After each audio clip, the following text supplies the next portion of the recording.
Dema mirov ciyekî kar bike û dema ji wir here tiştekî muhîm e însan bi gotinên baş xala mirov bike. Lê ger bi gotinê baş xala mirov nekin û heqê xwe helal nekin, evî dibe tiştekî din. Em qala kî dikin? Em qala Alî İhsan Sû dikin. Alî İhsan Sû waliyê Amedê bû. Aniha ji ber ku malnişîn bû, wî peyamekî li ser tora civakî belav kir, spasiya saziyan kir û helalî xwest. Lê odeya sanayî û bazirganî ya Amedê kurteya wê DTSO ye peyamekî li ser tora civakî belav kir û got em heqê xwe helal nakin.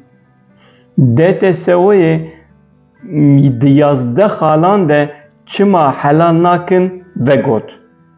Îro mijara me 3 deqe ev e, lê 3 deqeyan de em ê nikaribin qala hemû 11 xalan bikin. Bi kurtahî me çend xal hilbijartin yên muhîm em ê wan bêjin.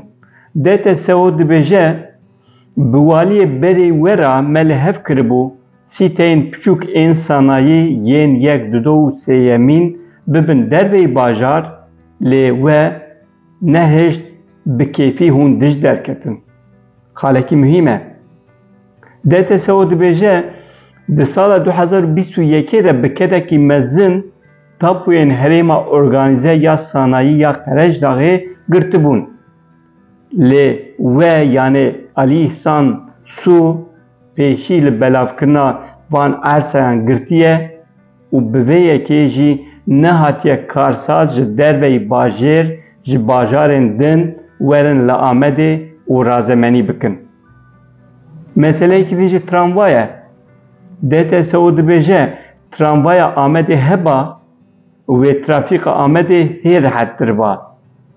Dibêje li gel ku Wezaretê Bütçe veqetandibû jî we dest neda û we dest bi tramvay dest bi çêkirina tramvay nekir. DTSO di xalekî din de dibêje Amed ji bo fuwaran hem ji bo herêmê hem ji bo Tirkiyeyê navendek girîng e. Lê we yani Alî İhsan Sû nehêş ku navendeke fuwarê ya nû pêçêkirin. Xalekî balkêştir heye, dibêje hîseyên herêma sanayî ya organîze di destê şaredariya bajarê mezin de bû. Lê we yani Alî İhsan Sû ji wir girtin û ew tesîmê yîko bêkirin. Bi vê jî we nehêş sanayîkar ji şaredarî xizmetê bigirin. Halek din heye. DTSO dibêje we piştgirî nede Amedsporê.